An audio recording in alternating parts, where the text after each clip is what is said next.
the Creator. In the name of God, the most gracious, the most merciful, all praise be to God, Creator of the heavens and the earth, who made the angels His messengers, with wings, 2, or 3, or 4 pairs. He adds to His creation whatever He wills, for God has the power to will anything. No one can withhold the blessings God bestows upon people, nor can anyone apart from Him bestow whatever He withholds. He is the Almighty, the Wise One. People, remember God's favor to you. Is there any creator other than God who provides for you from the heavens and the earth? There is no God save Him. How then are you turned away from the truth? If they reject you, other messengers have been rejected before you. To God all affairs will be returned, O men. The promise of God is true. Let not the life of this world deceive you, nor let the deceiver deceive you about God. Surely Satan is your enemy, so treat him as an enemy. He calls on his followers only so that they should become inmates of the burning fire. Those who are bent on denying the truth will have a severe punishment, while those who believe and do good deeds will have forgiveness and a great reward. Is he whose evil deeds are made alluring to him so that he looks upon them as good, equal to the man who is rightly guided? God leads to stray whom He wills, and guides whom He wills. Do not destroy yourself with grief for them. God has full knowledge of all their actions. It is God who sends forth the wind so that they raise up the clouds. We drive them to a dead land, and by them bring the earth to life after its death. Such is the resurrection. If anyone seeks glory, let him know that glory belongs to God alone. Good words ascend to Him and righteous deeds are exalted by Him. Those who plot evil deeds shall be sternly punished and their plotting will come to nothing. God has created you from dust, then from a drop of semen and then divided you into pairs. No female conceives or gives birth without His knowledge, and no one's life is prolonged or shortened, but it is recorded in a book. That surely is easy for a God. The two seas are not alike. The one is sweet, thirst-quenching, and pleasant to drink from, while the other is salty and bitter. Yet from each you eat fresh fish and extract ornaments to wear, and in each you see the ships plowing through the waves so that you may seek His bounty and so that you may feel thankful. He makes the night pass into the day and He makes the day pass into the night. He has subjected the sun and the moon, each running for an appointed term. Such is God, your Lord. His is the kingdom. Those whom you invoke besides Him do not own so much as the skin of a date stone. If you invoke them, they do not hear your call, and even if they could hear, they would not respond to you. And on the day of resurrection they will disown your having associated them with God.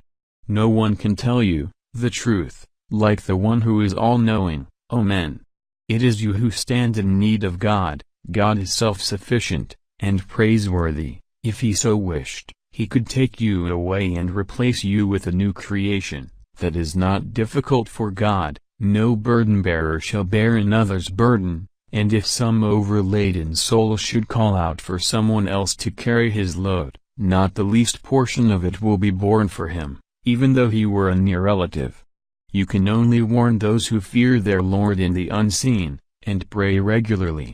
Anyone who purifies himself will benefit greatly from doing so. To God all shall return. The blind and the sighted are not equal, nor are the darkness and the light, shade and heat are not alike, nor are the living and the dead. God causes whom He will to hear Him, but you cannot make those who are in their graves hear you. You are but a warner. We have sent you with the truth as a bearer of good news and a warner. There is no community to which a warner has not come. If they reject you, so did their predecessors. Messengers came to them with clear signs, with scriptures, and with the enlightening book, but in the end I seized those who were bent on denying the truth, and how terrible was my punishment. Did you not see how God sent down water from the sky with which we bring forth fruit of diverse colors? In the mountains there are streaks of various shades of white and red, and jet black rocks. In like manner, men, beasts, and cattle have their diverse hues too. Only those of His servants, who possess knowledge, fear God.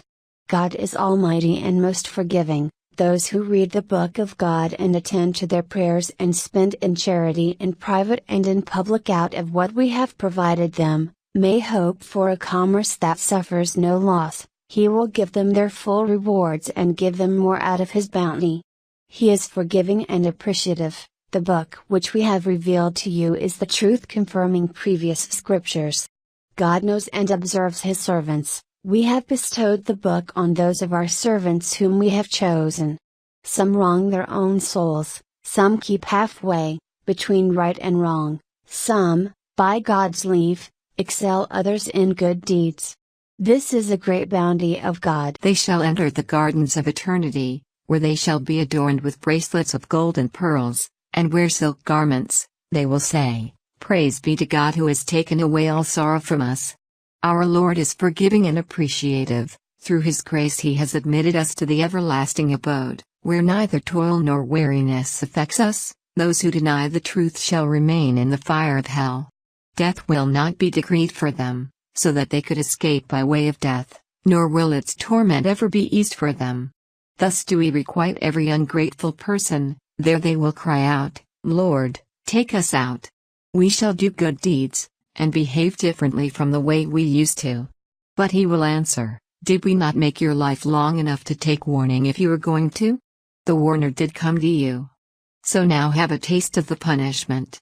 Wrongdoers will have no supporter. God knows the hidden reality of the heavens and the earth. He has full knowledge of what is in the hearts of men. It is He who has made you inherit the earth. He who denies Him shall bear the burden of his denial. God's displeasure with the deniers will only be increased by their denial of the truth. It will only increase their loss. Say, have you ever considered your associate gods whom you call on besides God? Show me what it is that they have created on earth. Or have they a share in the creation of the heavens? Or have we given them a book so that they may act on evidence from it? Indeed, the wrongdoers' promises to one another are nothing but deception. Surely, God holds the heavens and the earth, lest they should deviate from their places. Were they to deviate, none could hold them after Him. Surely, He is forbearing and most forgiving. They swore their most solemn oaths that if a warner should ever come to them, they would be better guided than any other community.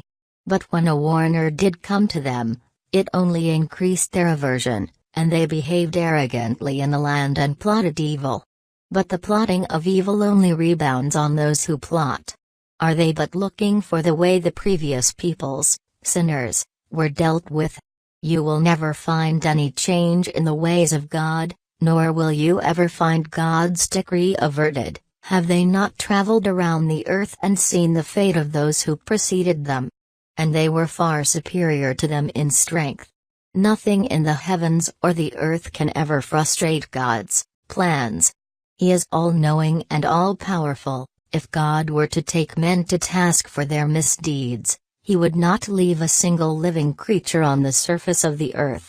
But He grants them respite until an appointed time, and when their appointed time comes, then they will know that God is indeed observant of all His servants.